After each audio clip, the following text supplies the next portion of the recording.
Hi friends, Assalamu alaikum and welcome back to my channel. I am Sumaya from Sumi's Home Chef.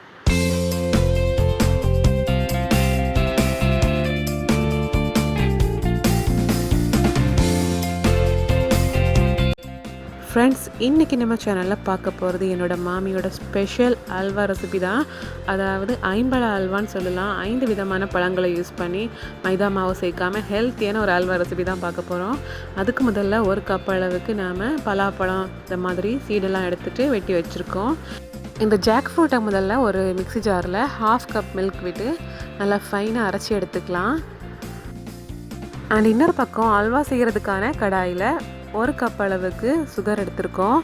இதில் just ஒரு 1/4 cup அளவு மட்டும் தண்ணி சேர்த்து இந்த மாதிரி கலந்து விட்டுக்கலாம். ஓரளவுக்கு கலந்து வந்ததும் நாம் இதில் ஜாக் ஃப்ரூட்டை பால் வச்சு அரைச்சோம்ல, அதை சேர்க்குறோம். இந்த மாதிரி நல்லா ஃபைனாக அரைச்சி சேர்த்து மிக்ஸ் பண்ணிக்கலாங்க. இப்போ இன்னொரு பக்கம் ஒரு பெரிய ஆப்பிளை இந்த மாதிரி சாப் பண்ணி எடுத்து வச்சுருக்கோம். இது ஸ்கின்னோடு தான் எடுத்திருக்கோம். பட் அரைச்சதுக்கு அப்புறமா நாங்கள் ஃபில்டர் பண்ணி எடுத்துக்கலாம் அப்படின்னு.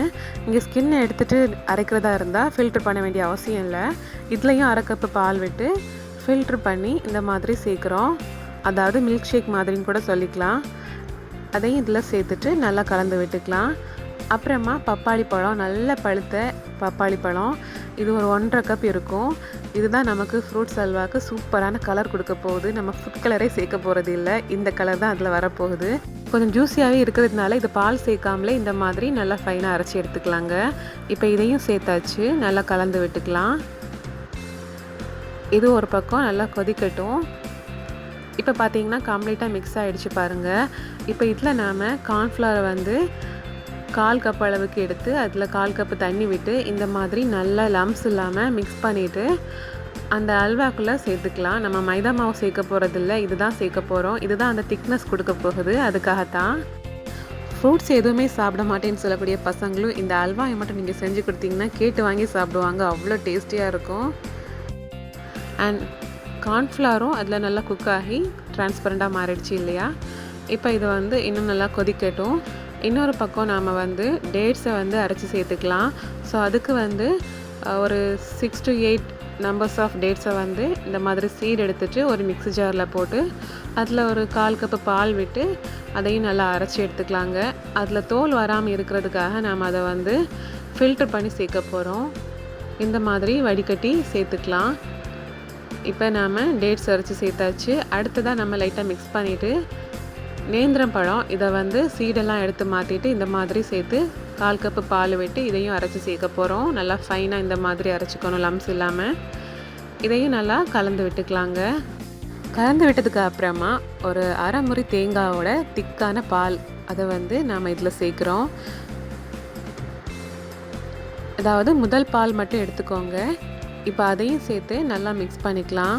தேங்காய் பால் வாசம் அப்புறமா ஃப்ரூட்ஸோட டேஸ்ட் எல்லாம் சேர்ந்து சூப்பராக இருக்கும் இது சாப்பிட்றதுக்கு. இது வரைக்கும் நம்ம நெய், எண்ணெய் எதுவுமே சேர்க்கல. ஸோ 2 டேபிள் ஸ்பூன் அளவுக்கு மட்டும் நெய் சேர்த்துக்கலாம்.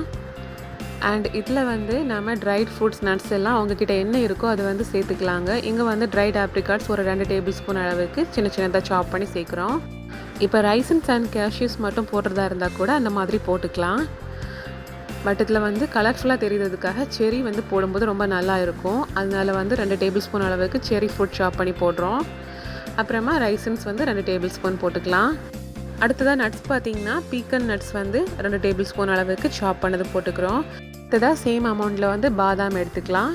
அதே மாதிரி கேஷ்யூஸும் 2 டேபிள் ஸ்பூன் சாப் பண்ணி எடுத்துக்கலாம். இப்போ இது எல்லாத்தையும் நல்லா கலந்து விட்டுக்கலாங்க. அல்வாயும் நல்லா திக்காகி வந்துட்டுருக்குது. இதில் ஃபைனலாக ஒரே ஒரு டேபிள் ஸ்பூன் நெய் மட்டும் நம்ம சேர்த்துக்கலாம். சேர்த்து நல்லா அகெயின் கிண்டி விட்டுக்கலாம். நீங்கள் அடிகனமான பாத்திரத்தில் அல்வா செஞ்சிங்கன்னா உங்களுக்கு அல்வா அடி பிடிக்காமல் சூப்பராக இந்த மாதிரி குக்காகி எடுத்துக்கலாம். பாருங்கள், நல்லாவே செட் ஆகி உருண்டு வருது. அண்ட் அதில் இருக்க எண்ணெயும் வெளியே வருது பாருங்கள். இந்த மாதிரி எண்ணெய் ரிலீஸ் ஆகி வந்ததுமே நாம் ஸ்டவ்வை ஆஃப் பண்ணிவிட்டு ஒரு க்ரீசிங் பண்ண பிளேட்டில் இந்த மாதிரி எடுத்து மாற்றிக்கலாம். எடுத்து மாற்றுறதுக்கு அப்புறமா நாம் ஒரு கப்பில் லைட்டாக கீழே ஆயில் அப்ளை பண்ணிவிட்டு இல்லைன்னா நெய் ஏதாச்சும் தடவிட்டு அதை வச்சு இந்த ஹல்வாவை இந்த பிளேட் ஃபுல்லாக இந்த மாதிரி ஸ்ப்ரெட் பண்ணி விட்டுக்கலாம், ஒட்டாமல் வர்றதுக்காக.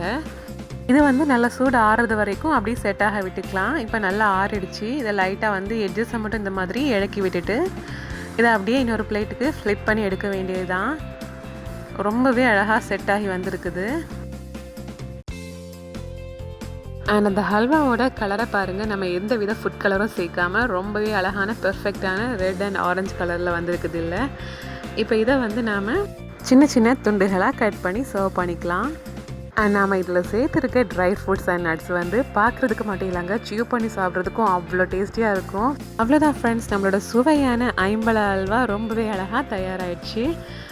இந்த கிறிஸ்மஸ்க்கு நீங்களும் உங்கள் வீட்டில் ட்ரை பண்ணி பாருங்கள்.